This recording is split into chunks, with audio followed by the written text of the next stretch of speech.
But right now, coming to the stage is the very funny Jared Doro.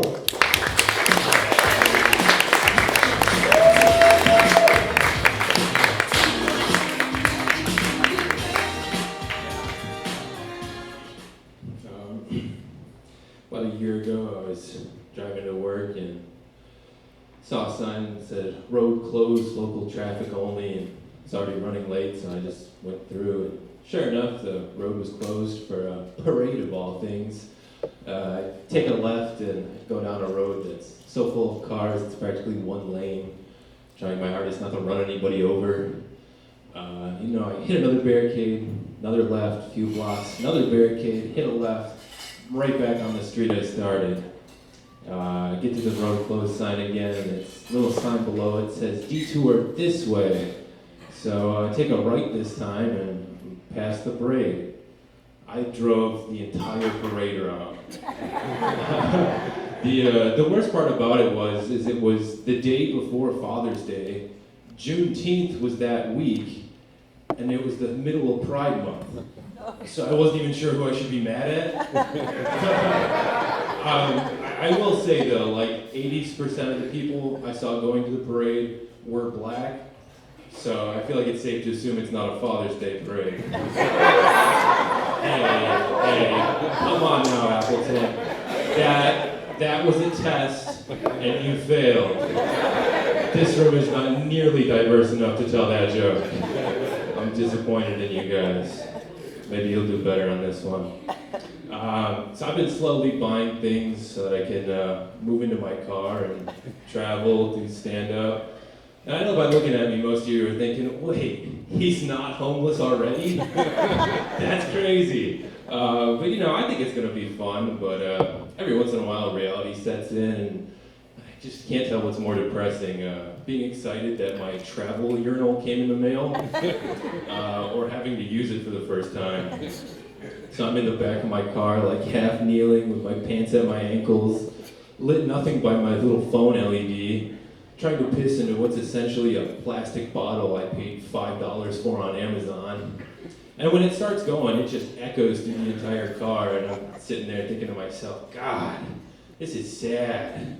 Can't wait to share this in a room full of strangers. While my entire family watches. That should get a laugh or two. I was watching an ad for an electric trimmer that had an attachment that allows you to cut your own hair. They had a bunch of guys on there going, wow, this is so easy. I might buy one.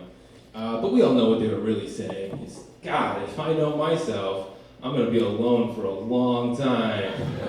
I better get used to doing this. I don't even want to be an actor.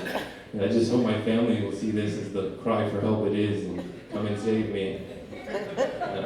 Sometimes when I'm bored, I'll take a handful of melatonin and go for a jog.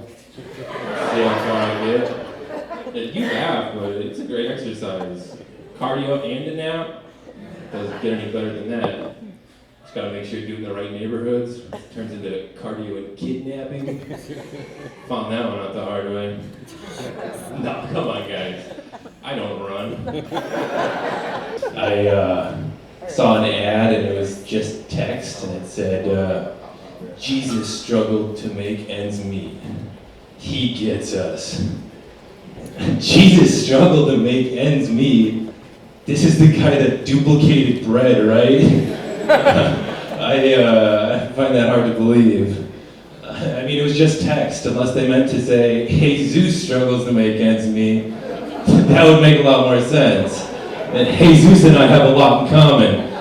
But I just find it hard to believe that Mr. Water to Wine was struggling at all. Well, except for that last part, but... No, what I'm saying is the Son of God was not struggling to get groceries. I'm gonna take a handful of mud, rub it on your face, boom, now you can see. That'll be $20. And before any of you get mad, I get what they're trying to say. Like, Jesus is still a relatable figure in our day and age, but I just feel like they missed the point with that one. Saw a campground named Camp Elsewhere. What kind of marketing genius came up with that? Sounds like a warning, Don't stay here. Camp elsewhere. I don't know. saw a bumper sticker the other day that says, "My son is in the Air Force." Now, why would you do that? Why would you have a bumper sticker that says, "My son is a huge pussy"? He couldn't even get into the Navy. And if you're in the Air Force and you don't like that joke, what are you gonna do about it? Airstrike me? No, but in all seriousness though, I am a huge pussy. Please don't hurt me. So I've come to realize that the words a person chooses to say really says a lot about them. Like I noticed I'll use the term, "I've been sober for 3 days," not "I haven't smoked weed in 3 days." Starting to think I have a problem, guys. I don't know. I got home from work one day and I just went right to bed and my face was all wet and I was like, God, I really sweat that much? I'm disgusting. I said, something was wrong. Yeah, seriously, something was wrong. And I was inspecting it and I just went, oh, this isn't sweat, it's cat piss. Yeah. My cat pissed all over my pillow and mattress. So, yeah, that's cool. Yeah, so I really try my hardest to be bright and cheery for you guys, but realistically, I can't take much more of this shit, you know? That's why I'm kind of glad we're on the verge of World War III. Just hoping we all get nuked before I bury my face in cat piss again. I think the funniest part about that joke is I wrote that World War III line over a year ago, and it stayed relevant the entire time. Like, isn't that crazy?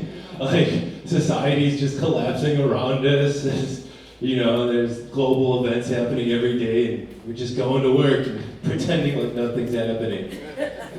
I mean, seriously, the other day, Elon tweeted something like, "Just remember, at the end of the day, we're the side that has the rockets." Bone chilling. Like, you hear what he's saying? He's saying when shit hits the fan, we get to decide who leaves. And let me tell you, we're not on that list. Like, are you guys ready for that? I'm not. Like, I should be growing food or building a bunker or something. And here I'm wasting my time telling you guys jokes. Like, I just don't know what I'm doing anymore. I don't really know if this will resonate with anybody here, but I'm at a point in my life where I was sitting in my parents' basement going, God, I really need to get my shit together. What am I doing with my life? Can I put my energy drink can in the cardboard box my toothpaste came in? And the answer to that is yes. Yes, I can. And I felt very accomplished, and I went and wrote this joke. As a way of avoiding my real life problems. That's my philosophy, guys. As long as you're laughing, my problems aren't real. Thank you.